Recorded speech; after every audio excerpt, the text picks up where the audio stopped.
Join the fitness revolution. Spincore, simply revolutionary. Dr. John Brennan here, the inventor of Spincore, and Spincore was actually invented for shoulder rehabilitation for my own shoulder after I had shoulder surgery after doing Ironman Lake Placid, and I had a great result after my surgery, largely due to this invention right here. And I wanted to talk a little bit today about shoulder rehabilitation and Spincore. We've gone on to use this more and more for sport-specific conditioning, but I want to take us right back to our roots to talk to physiotherapists about why this is so good for shoulder rehabilitation. And one of the concepts that I go by, and it might not be intuitive for a lot of therapists, is that repetition is not the enemy. And in fact, really when you look at it, we are what we do, and we excel at what we do frequently. And I think that as part of rehabilitation, we have to do things repetitively to get the endurance for the muscles, to get muscle memory, and to create spinal arcs that are good for automatic muscle memory and good overall functioning. So Spincore, I have other videos out describing the design features, but basically it's a device that's extremely light through the center bar here, and then there are scalable weights way out at the far end of the bar, and you can put them on in half-pound increments. Without any weights on here, the bar is only 1.5 pounds all by itself. So getting back to shoulder rehabilitation, I have put together my thoughts as far as what I think constitute an ideal shoulder rehabilitation. And from my point of view, I've broken it down to 14 different points, and I'd like to go through them very briefly, point by point. So the first point about shoulder rehabilitation equipment is I think it's very important for it to be portable. The second point is that I think that resistance should be very easily scaled. The third point is that it should be able to be used for prehabilitation as well as rehabilitation as well as training. Fourth point is that I believe that it's very important to be able to do bilateral conditioning and simultaneously. And part of that is to incent the injured side to be the same as the strong side. Number 5, I think that it's very important to be able to exercise the muscles both concentrically and eccentrically. Oftentimes eccentrically is a more efficient way to build strength. Number 6 is that the exercise should be able to be performed in a range of motion that optimizes the blood supply to the rotator cuff. The rotator cuff has a ringing out phenomenon when you get above about 60 degrees, but particularly above 90 degrees, and you actually strangle the blood supply as you go above shoulder. So rehabilitating below shoulder is a very good idea. Number 7 is that the exercise should be performed in a range of motion that minimizes impingement. Number 8 is that the rehab should be very dynamic and should exercise both the glenohumeral joint and the scapulothoracic apparatus. Number 8 is that it's very dynamic exercise and that it allows for scapulothoracic movement as well as glenohumeral movement.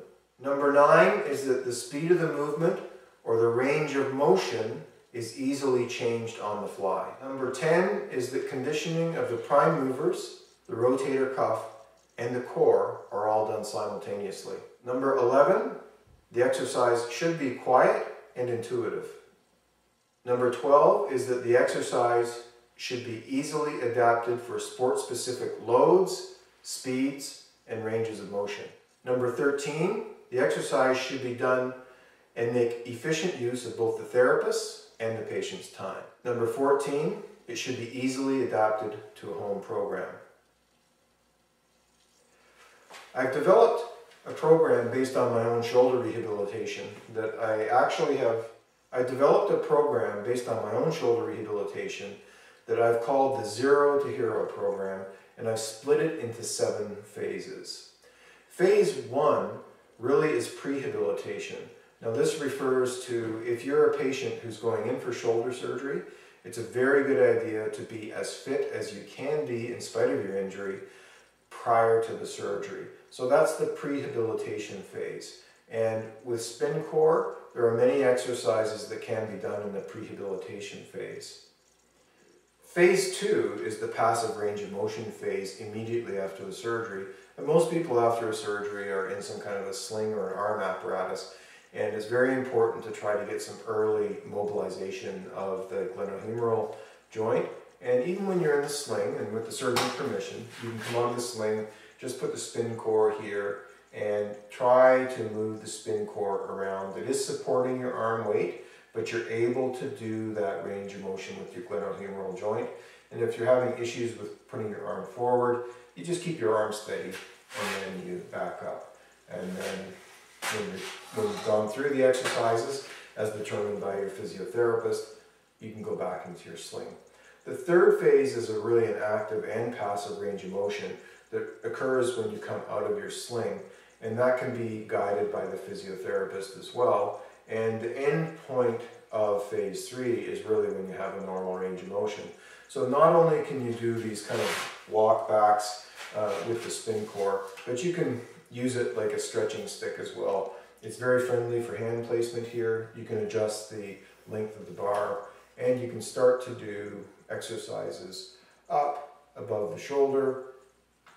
You can come back, and you're comparing the injured and the non-injured sides at all time, and the non-injured side can help get some of that range of motion back. Phase 4 is now actually a dynamic movement phase, but without weight. All the weights have been taken off the Spincore. You can adjust the weight how you want.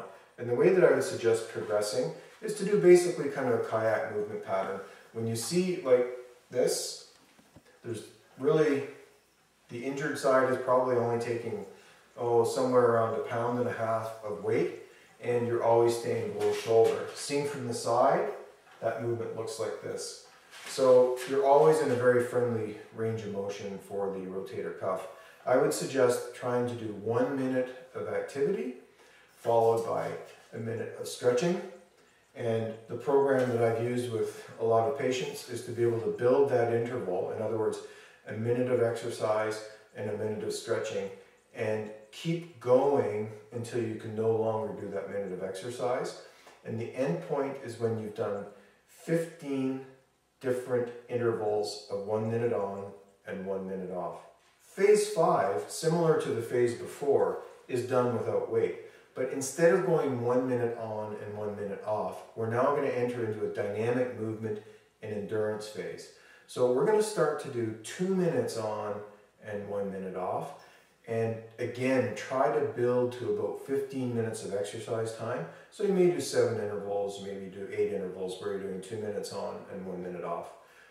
When you handle that, you go to 3 minutes on and 1 minute off, and you keep going until you're able to do this exercise at a repetition or at a cadence of about 50 RPM for about 15 minutes. That's about 750 repetitions, and that may take a number of weeks and sometimes a few months to get to for a lot of people. Phase 6 is very similar to the earlier 2 phases, except that now we're starting to add in weight. So when you start to add in weight, I think it's a good idea to go right back down to 1 minute of exercise and 1 minute of stretching, and then build that forward until you're able to do 15 minutes of straight exercise. Now you can throw in stretching here and there, and sometimes your shoulders will feel a little bit tight. Always good to stop, do that stretching, make sure that you're keeping your muscles nice and supple. And again, I would add repetition and then add weight. So I would start with 1 weight, and I wouldn't start to add more weight until I'm able to do at least 10 minutes and preferably 15 minutes of exercise in a continuous phase. And then when you're able to do that, add a weight. So always add the repetition before you add the weight. That's going to encourage development of a good blood supply. It's going to warm the muscles up. It's going to build that endurance. And as you get faster and faster at the exercise, you're getting more and more concentric and eccentric conditioning of the muscles. Phase 7 you actually get into sport-specific ranges of motion, sport-specific load patterns. For instance, obviously if they're a kayaker and they're trying to rehabilitate their shoulder, they've had a surgery, then they can do a kayaking motion. They can do it standing up, they can do it sitting on an exercise ball, they can do it standing on a Bosu ball. It's all good. If they're a baseball player and you're trying to rehabilitate their throwing, they can actually use the Spincore, and it will help them keep a good throwing technique because it's going to encourage a good axial rotation of the body as they throw. As an example, you can throw like this and control the amount of weight that's here. You can control the speed, and the other hand actually helps control the offloading of the weight there. There's really no limit to how this can be used for sport-specific things. If it's a racket sport player, we just take it apart, have the right amount of weight on, and you can start to do sport-specific things for squash, tennis, racquetball. We've had lacrosse players use it. Take this off. You can either do running drills like this with a weight or shooting drills. The pull-out force on this is well over 1,000 pounds. You can throw it as hard as you want. It's not going to come apart. So it's very, very good for sport-specific conditioning. We think that there's very little on the market for portable and flexible shoulder rehabilitation, and in particular, very little on the market that a therapist and a patient can work together to get a very good home program. And we encourage you to try Spincore. We're very happy with the results. We have a lot of people who have had very good results with it. And thanks for your time. Spincore, simply revolutionary.